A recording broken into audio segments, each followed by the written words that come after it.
Hello, everyone, and welcome back to some more of the Escaflowne. We are now on episode 18, getting down to the final episodes here. So let's get to it. 3, 2, 1, go.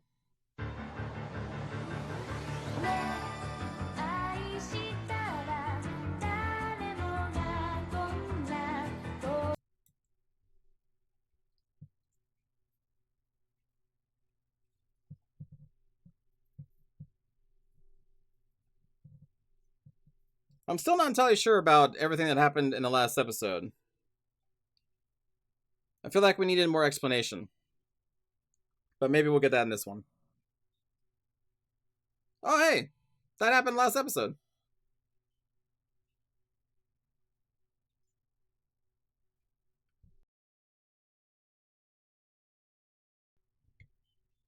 Mm-hmm.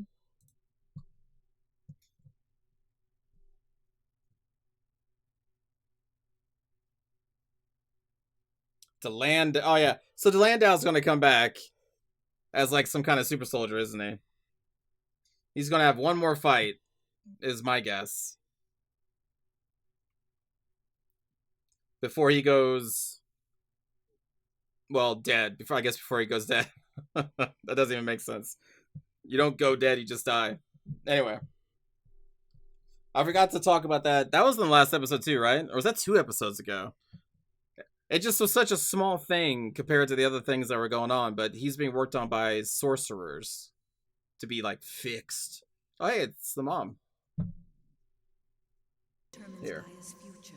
It's all up to you. Mother! Don't forget Vaughn.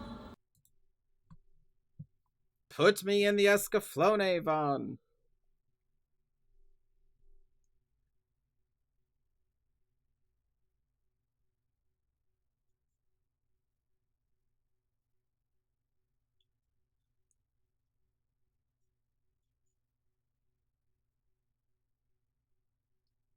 Does that mean that the pendant is made out of an energist?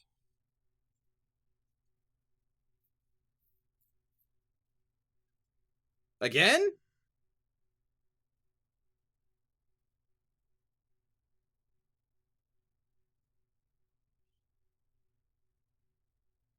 Well,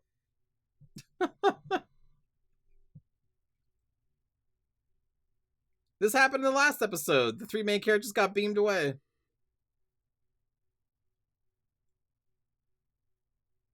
He did, Merle. He did.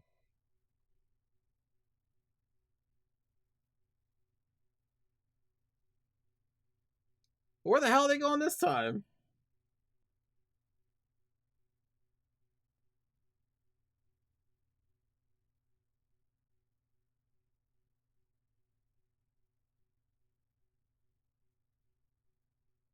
Is this what technology looks like?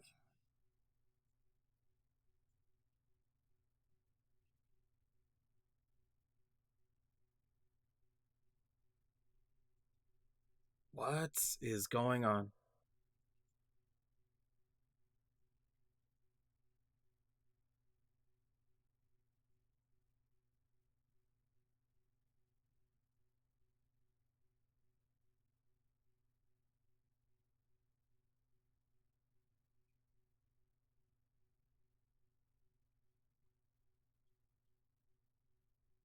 So, okay. He's going to try and make his thoughts real. Like the old Atlanteans.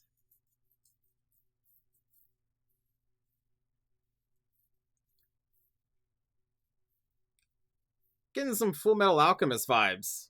Although, this came before it.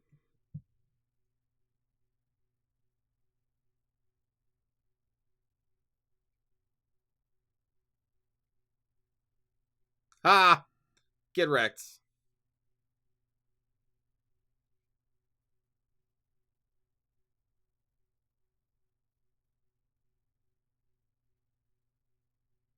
They got teleported here?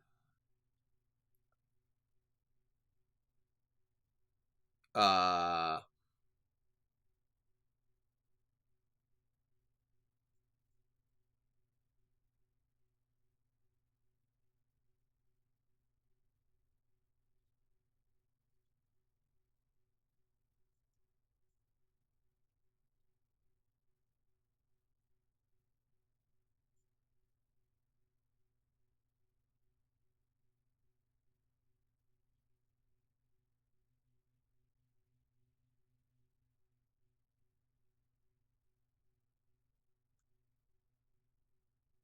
This can't be good.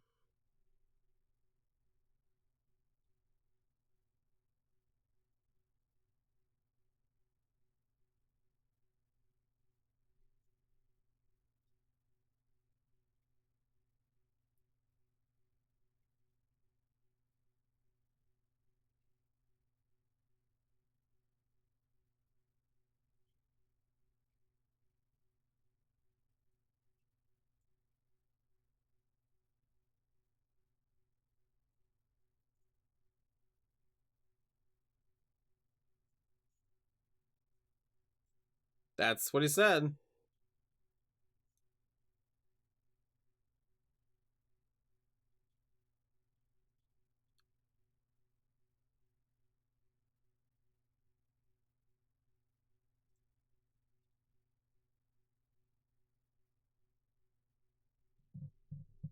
That's kind of true.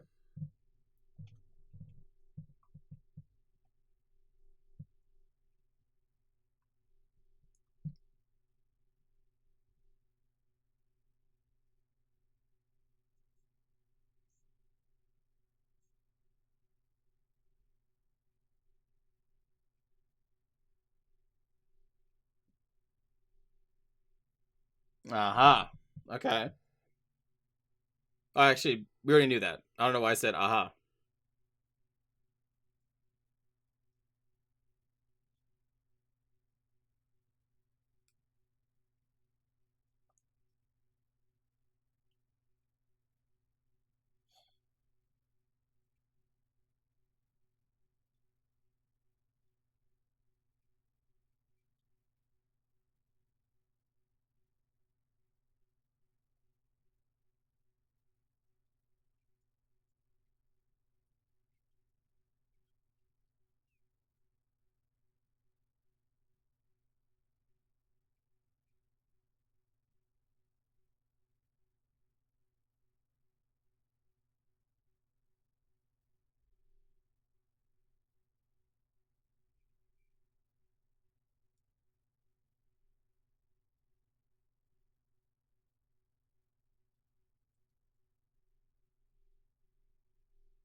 Okay.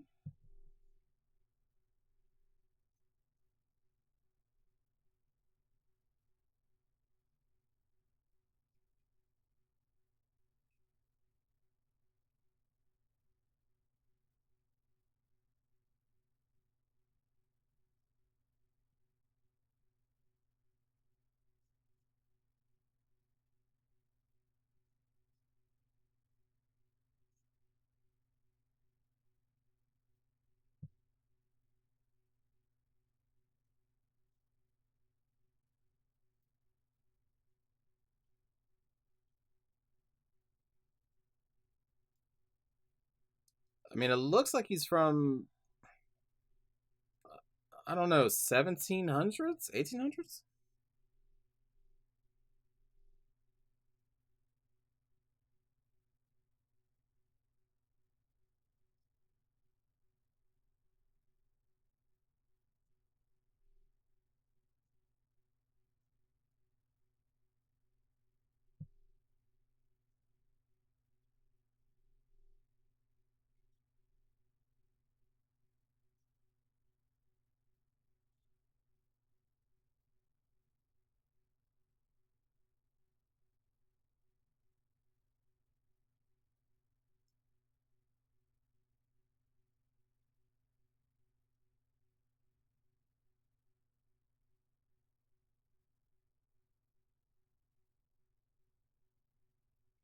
It's cool we're getting his backstory.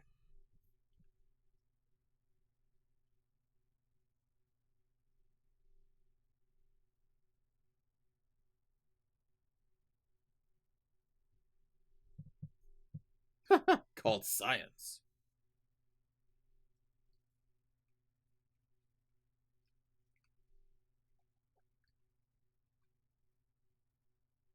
How does a man from like the 1800s build mechs?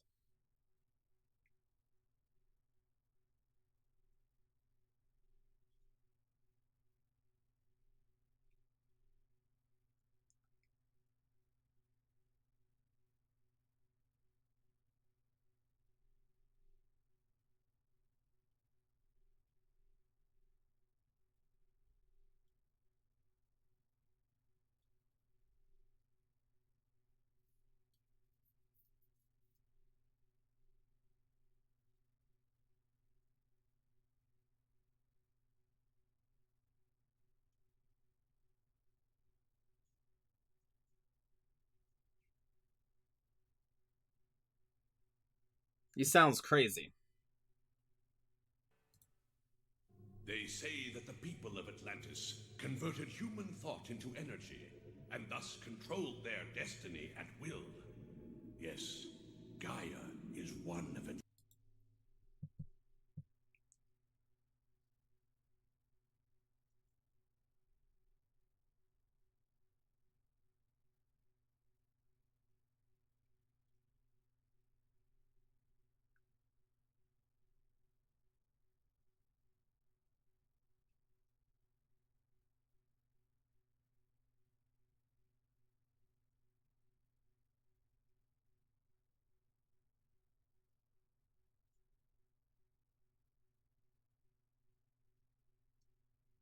How have you lived this long, though?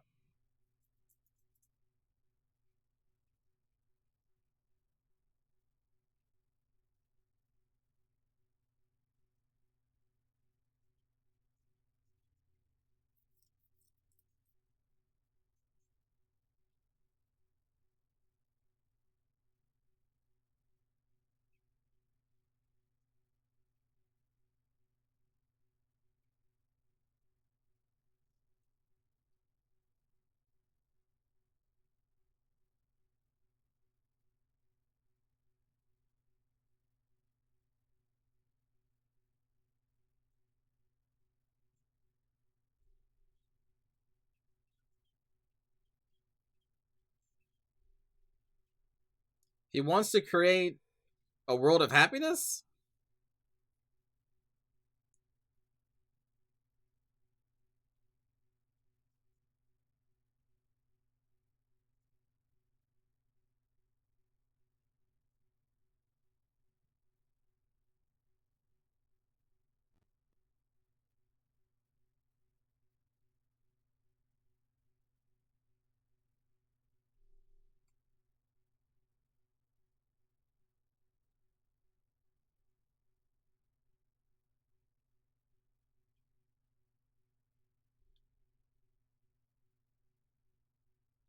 He does have a point.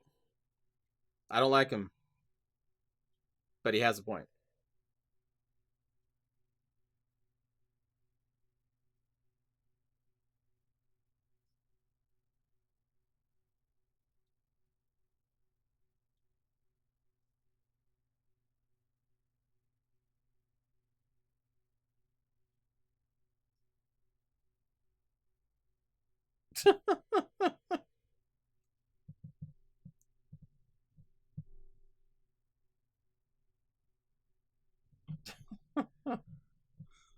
Okay, Dryden. Wait a minute. It looks like there's a plane up there, like a World War II plane. It looks like.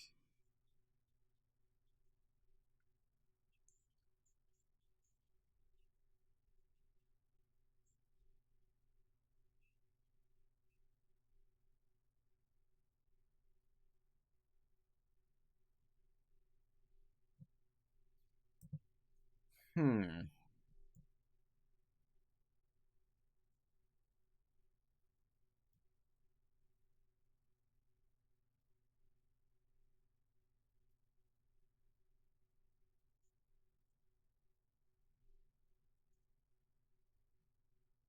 And created this new world that he wants.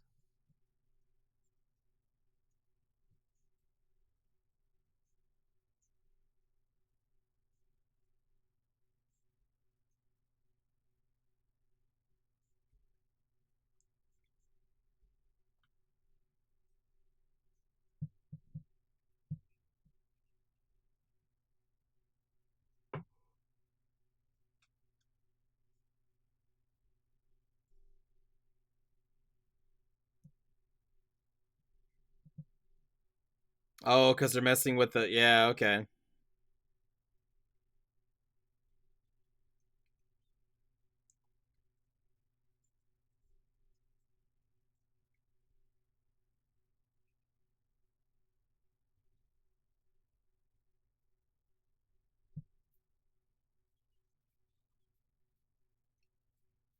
They are ripping his heart out. Oh, but he can move. Yeah, he can move through it right now.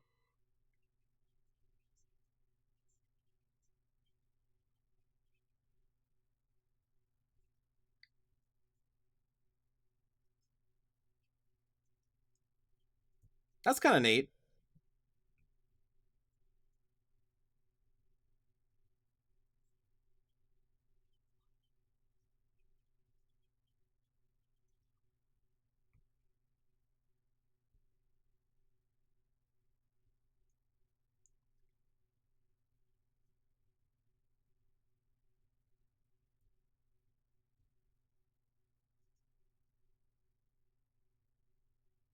Man, what a creep.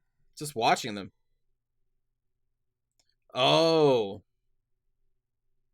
like his future that he wanted is gone?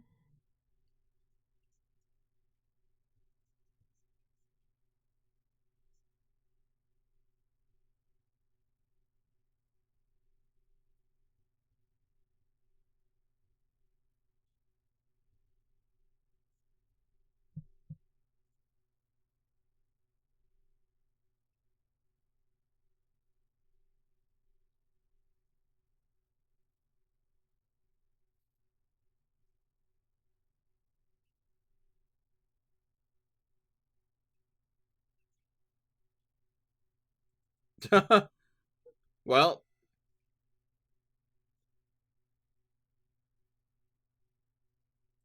so much for the sorcerers.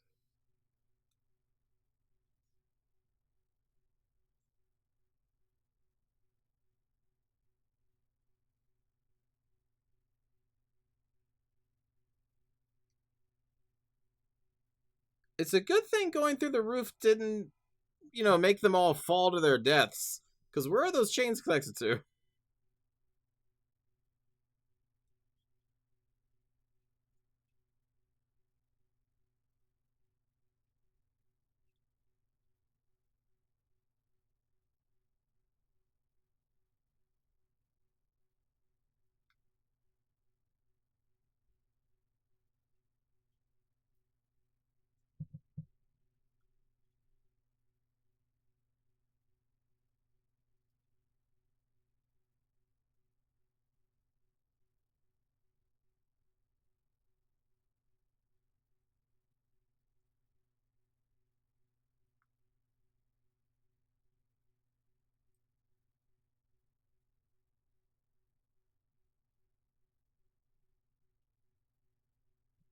Get wrecked.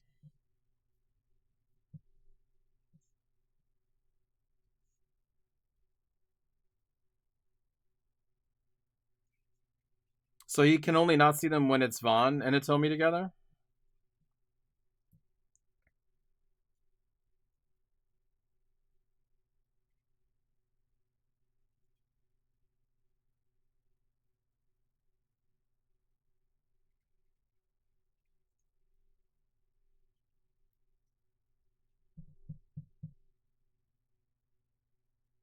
I wonder if the Landau's going to pop up. Because he should have been around here, right?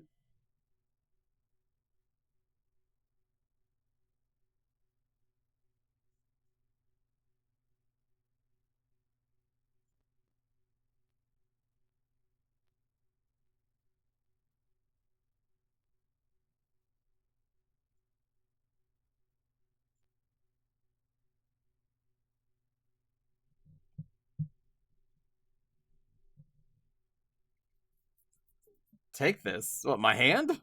Take this hand!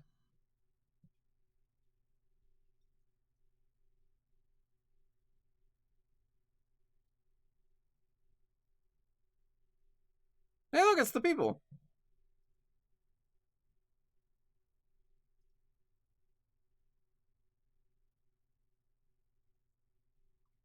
That is such just like a massive city, man.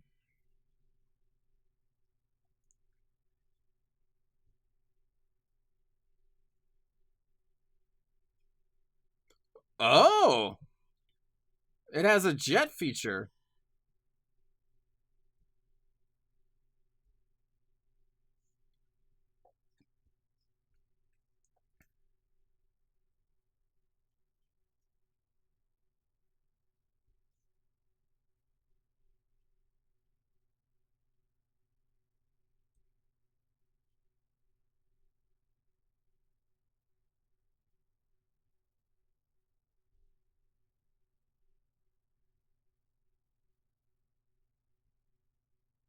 What a coincidence to be able to fly right past your brother. Out of all of the directions they could have picked.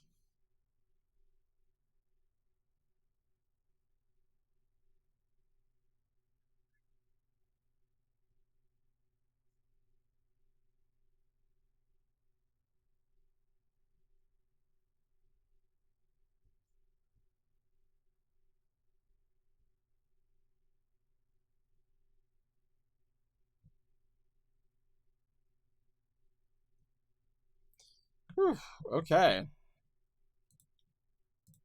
So the Emperor was able to pull the three of them to him through his fake Atlantis machine, which then stopped working after doing that one thing. He then dropped his backstory, how he's from Earth. It looked again like he's from the 1700s ish. Let me take another look at that room. Where is his backstory? There we go. It's like 820 ish. Looking at the instruments in his room, he has an oil lantern. He has a dead chicken, some beakers, and it looks like a telescope. And they have a globe, but then you can see like all of his parchment paper that he has. Yeah, I don't know. He's definitely not of the 1900s. That's for sure. And so somehow he got his life extended through, I don't know how. The power of the Atlanteans, maybe, I'm not entirely sure. But we learned some backstory from him.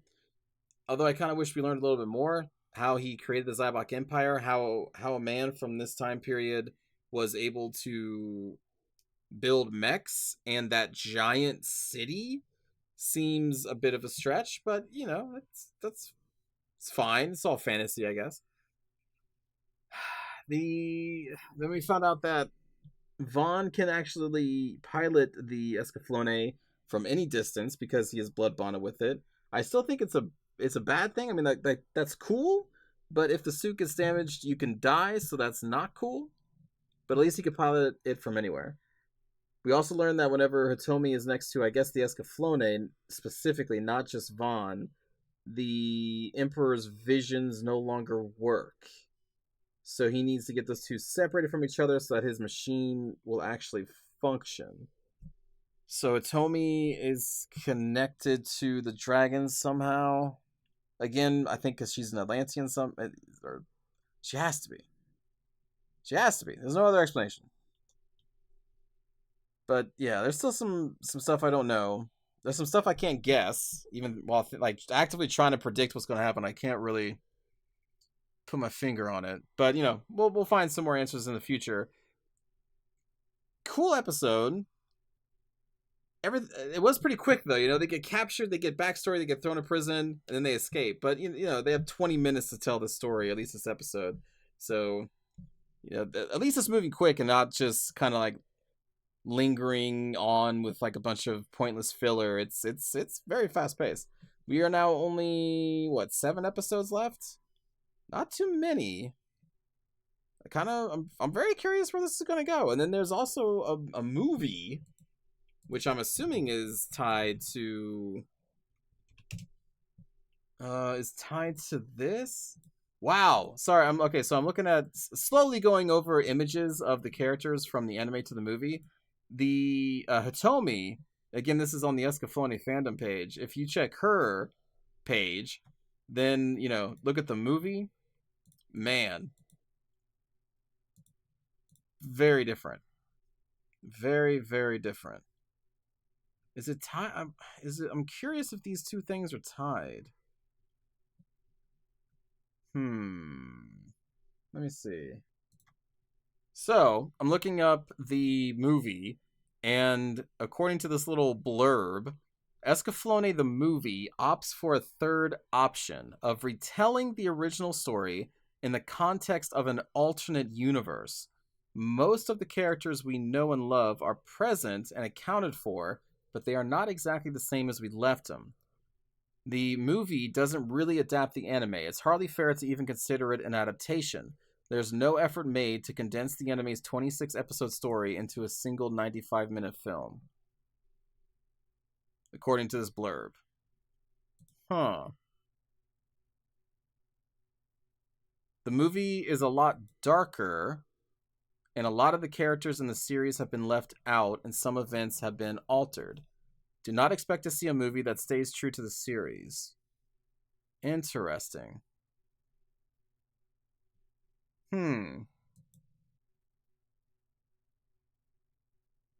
Well, I mean, it's only a 95-minute movie. I still feel like we should probably watch it. It's kind of, it's weird. When did the movie come out? Let's see, anime movie. Because the anime came out in like 95?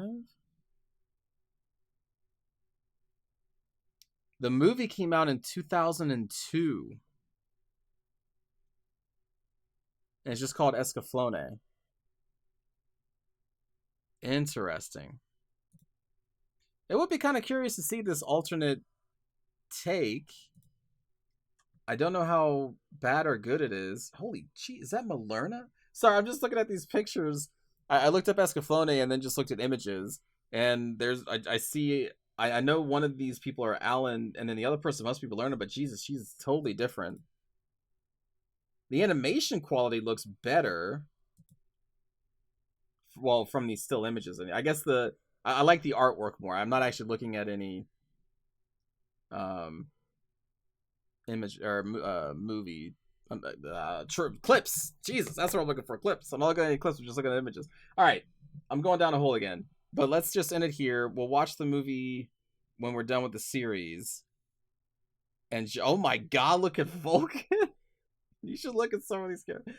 Vulcan is so different in the movie. Well, his hair and everything. Like, what the fuck? His hair is from the 80s.